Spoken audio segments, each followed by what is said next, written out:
ఈరోజు మనం చూసాము వీణా విషయంలో. ఎందుకంటే అరవ శ్రీధర్ విషయంలో ఎఫ్ఐఆర్ నమోదైంది. ఇప్పుడే మాకు ఎఫ్ఐఆర్ కూడా వచ్చింది, మీ అందరికి షేర్ చేస్తాను. దాని ప్రకారంగా ఏంటంటే చీటింగ్ కేసు నమోదవడం జరిగింది. మిస్క్యారేజ్ ఏదైతే ఉందో అది అది ఆ రెండు మిస్క్యారేజ్ పార్టుగా మోడెస్ట్ ఆఫ్ ఉమెన్ ఇవన్నీ కూడా 7 years దాకా ఇంప్రీజ్మెంట్ ఏదైతే ఉంటాయో అవి. సో దీనికి సంబంధించి మేము చట్టపరంగా ముందుకు వెళ్తా ఉన్నాము. భవిష్యత్తులో ఎలాంటిగా చట్టానికి అనుకూలంగా న్యాయస్థానానికి అనుకూలంగా మేము పోరాటం చేయడానికి మేము సిద్ధంగా ఉన్నాం. సో గతంలో 2 విషయాలు అందరికి వచ్చినాయి. ప్రత్యేకంగా మన ఛానల్స్ అందరికి చెప్పేది ఏంటంటే దయచేసి ఈ వీడియో అందరికీ షేర్ చేయండి. ఎలాగంటే మిస్క్యారేజీ విషయంలో 18 నెలల్లో 5 సార్లు ఎందుకు అబార్షన్ అవుద్ది అని అన్నారు. కరెక్టే. నేనేమంటున్నానంటే అబార్షన్ అంటే సర్జికల్ ప్రొసీజర్ కాదు. ఆ రోజు కమ్యూనికేషన్ గ్యాప్ వెళ్ళింది. సర్జికల్గా కాదు, అంటే కట్ చేసి ఎలా ఉంటుంది కదా, అది కాదు. టాబ్లెట్ రూపంలో ఆయన మిస్క్యారేజ్ చేయడం జరిగింది. దాని ప్రకారమే సెక్షన్ 88 గుర్తుపెట్టుకుని బిఎన్ఎస్ ప్రకారంగా అతనికి ఇప్పుడు ఈరోజు మేము ఎఫ్ఐఆర్ నమోదు చేయించడం జరిగింది.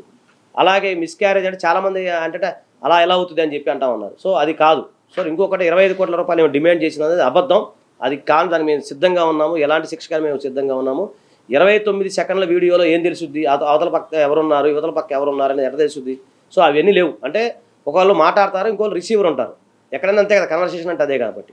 సో అలాంటి కన్వర్సేషన్లో అవతల పక్క వాళ్ళ వ్యక్తి ఎవరో, ఎవరిని అడిగారు, వాళ్ళ పేరేంటి, వాళ్ళ వివరాలు ఏంటి, అవన్నీ లేకుండా ఏదో ఫేక్ వీడియో చేశారు. అది మేము దానికి కూడా చట్టపరంగా చర్యలు తీసుకుంటాం. ఎవరైతే దాన్ని రిలీజ్ చేశారో వాళ్ళపైన డిఫమేషన్ సూట్ ఫైల్ చేస్తాం. ఇంకోటి యూపీపీఎస్ ఎగ్జామ్ ఒక అతను ఉన్నాడు, మార్పింగ్ చేశాడు, అతని పైన కూడా మేము డిఫమేషన్ సూట్ ఫైల్ చేస్తున్నాం. ఎస్సీ కమిషన్లో కూడా అతని మీద మేము ఫిర్యాదు చేస్తున్నాం. ఆయన పేరు నాగేంద్ర, ఆయన ఒక XYZ నాగేంద్ర. సో అది తర్వాత అదే కాకుండా ఏమైనా సంబంధించిన ఎప్పుడో ఎఫ్ఐఆర్, అది ఎఫ్ఐఆర్ CA కాపీ కాదు, అది సర్టిఫైడ్ కాదు, 8 years ల్యాప్స్ అయిన ఎఫ్ఐఆర్, అది ఏమది కాదు. ఏమో పేరున్న ఎఫ్ఐఆర్ తీసుకొచ్చి అక్కడ చూపించారు. ఇప్పుడు నా పేరు సాయికృష్ణ ఆజాద్ అని చెప్పి ఎవరిదో ఉంటే అది తీసుకొచ్చి చూపిస్తున్నది ఎట్లయితుంది. సో ఇన్ని రకాల ఫేక్ చేసి మమ్మల్ని డిఫేమ్ చేయడానికి ప్రయత్నం చేస్తూ ఉన్నారు.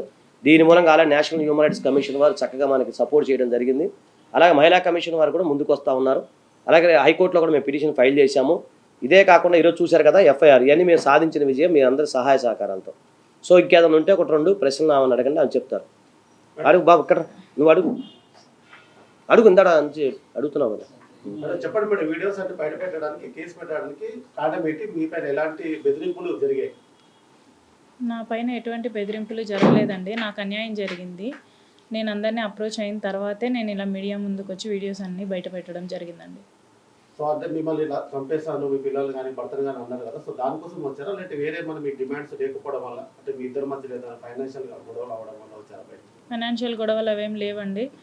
తను ఇన్ని రోజులు నాతో ఒక ఫోర్స్ఫుల్ రిలేషన్షిప్ని మెయింటైన్ చేసి సడన్గా నా ఫ్యామిలీని అంతా డిస్టర్బ్ చేసేసి ఇప్పుడు నేను పెళ్లి చేసుకోను అనేసి అంటే నా ఫ్యామిలీ మొత్తం డిస్టర్బ్ అయింది. నా ఫ్యామిలీ అంతా నాకు దూరం అయిపోయింది. ఇంత మోసం ఎందుకు చేసావు అనేసి అడగడానికి మాత్రమే నేను ఇదంతా చేశానండి. సో మరి ఇప్పుడు ఈ ఫైట్ మీరు చేయగలరా? ఎందుకంటే అక్కడ ఎమ్మెల్యే కాబట్టి చాలా పవర్ ఉంటుంది కాబట్టి, సో మీరు ఎదుర్కోగలరా ఇప్పుడు ఈ కేసుని? According to Indian Constitution, every single woman and man is equal in front of law. Even MLA కావచ్చు, ఎవరైనా కావచ్చు, ఎంత సీనియర్ క్యాడర్ అయినా కావచ్చు, ఎవ్రీవన్ ఈజ్ ఈక్వల్.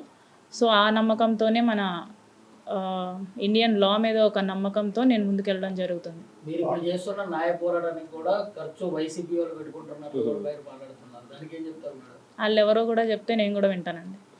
తీసుకురండి, మీ దగ్గర ఎవిడెన్స్ ఉంటే తీసుకురండి.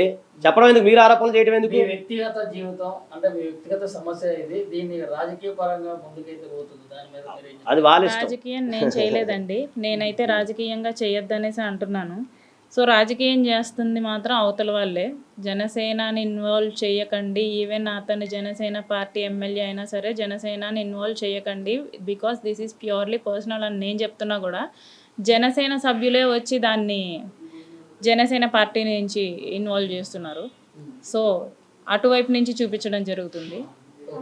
అది మా వ్యక్తిగత సమస్య. అది నాకు ఎవరైతే వీణా ఉన్నారో మా ఇద్దరి మధ్య ఒక వ్యక్తిగత సమస్య. అది దాన్ని మేమే పరిష్కరించుకున్నాం. దాన్ని ఏ విధంగా పరిష్కరించాలో కూడా మాకు తెలుసు అన్నట్లు ఇప్పుడు ఎమ్మెల్యే గారు అయితే డైరెక్ట్ రెడీగా ఉన్నారనమాట. అంటే ఎదుర్కో అది చట్టం చూసుకుంటే తమ్ముడు, దానికి ఏముంది కానీ చట్టం తరపంతా అని తీసుకున్నాను.